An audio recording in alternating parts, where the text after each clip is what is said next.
You cannot be everywhere. And the day you finally understand that, you will start living for real.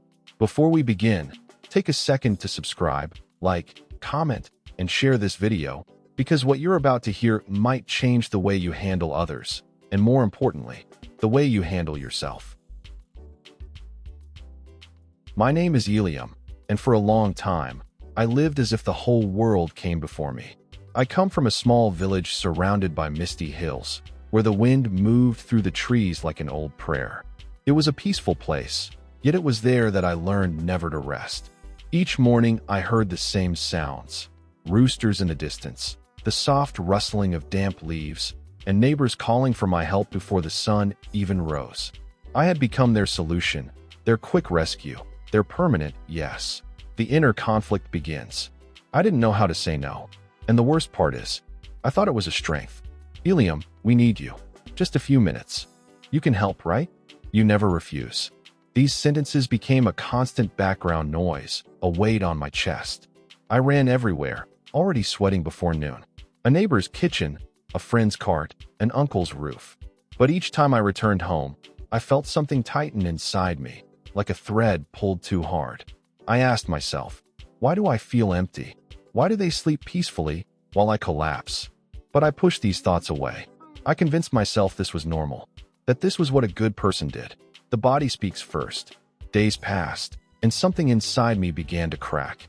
I kept smiling, but my shoulders felt heavy, as if someone had hung stones on them. My eyes burned in the morning, my hands trembled slightly. The sunlight, once warm, now felt aggressive. Still, I kept going. Each request became an unspoken command I couldn't resist.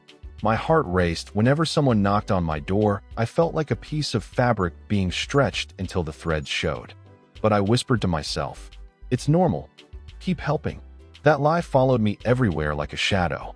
The world that demands. People didn't see my exhaustion. Or maybe they did, but chose not to care. When I slowed down, they noticed. You weren't there yesterday. Everything okay? We were looking for you. You're not the same. That, not the same, sounded like an accusation. So I walked faster, ignored the pain, ate dry bread at noon, and rushed again. The smell of warm soil under my feet, the dry wind on my face, nothing calmed me. I was everywhere, for everyone. Except for myself, the breaking point. One evening, everything collapsed. I was walking home, exhausted. The sky was glowing orange, cicadas screaming loudly. I just wanted silence. But as I touched my door, a voice called out, Eliam, I need you. It's urgent. It was Jonas, a childhood friend. I already knew, another favor. Before I could answer, a wave of dizziness hit me. A bright white blur filled my vision. I clutched my chest, and a clear thought pierced through the fog. If I keep going, I'm going to lose myself. The thread snapped that day. When the body says stop. That night, my body refused to move. I sat on my doorstep, unable to go inside. The wind lifted dust around me, and even the cicadas fell silent. I heard only my uneven breath. My mind was a thick storm of thoughts. Why me? Why always me? For the first time, I asked that question. I had given everything. My time, my strength, my calm. But at that moment, I didn't even know what I had left. A cold shiver ran down my arms. My body whispered, you're going too far. You're destroying yourself. That night, I understood that I wasn't unbreakable. I was human, tired, and painfully alone, the silence that reveals truth. The next morning, I stayed home. The village woke slowly, hens scratching the ground, cool air sliding down the hills, the smell of fresh coffee. But I did not open my door. I sat in the quiet and watched sunlight move along the walls. A deep silence wrapped around me, a silence I had never given myself permission to hear. And within it, a truth surfaced. I was giving too much. I was losing myself. I wasn't indispensable. The world continued without me. That realization hurt at first, then freed me. For the first time, I asked, what do I want? The answer whispered, peace, calm, boundaries, learning to say no. Saying no for the first time was harder than anything I had faced. When Clara knocked at my door that morning, my heart tightened. Her eyes were soft, used to my constant help. But this time, I took a breath and said quietly, Clara, today I can't. Her face shifted, surprise, disappointment. Inside me, chaos erupted. "You're selfish, Eliam. People rely on you." But another voice whispered softly, "You're doing the right thing. You're choosing your life." Guilt hit me, then relief. Saying no felt like dropping a bag of stones I'd carried for years. The resistance of others. Of course, not everyone welcomed my change. "You're different now. You're distant. We can't count on you anymore." Their words stung like thorns. But I realized something. They weren't talking about me. They were talking about their comfort. I walked through the village, the sun warming my shoulders, and each step affirmed my new balance. Some stared, some whispered, but for the first time, I wasn't a prisoner of their expectations. I breathed easier. I slept better. My mind, once noisy, became clear. The moment of clarity. One evening, as the sun disappeared behind the hills, peace washed over me. The sky turned red, then violet.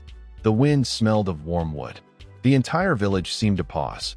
That's when the truth finally rose within me. You cannot be everywhere. You cannot please everyone. You do not need to exhaust yourself to exist. I had never been fighting others. I had been fighting my inability to choose myself. That realization softened everything inside me. For the first time, I whispered, "I deserve my own peace." The rebirth. From that day on, I lived differently. I woke early not to help someone, but to walk alone in the forest paths. I listened to birds, felt the cool air on my skin, let my mind settle inside me. I still helped people, but with measure, with awareness. No longer out of obligation, no longer to be liked. And strangely, the people who truly mattered understood. The others drifted away, and that was perfectly fine. I was becoming the author of my life again. I had found what I'd been missing. Calm, clarity, myself. The lesson passed on. I don't share my story to tell you to abandon everyone. I share it because for years, I believed my worth depended on what I gave. But hear me clearly.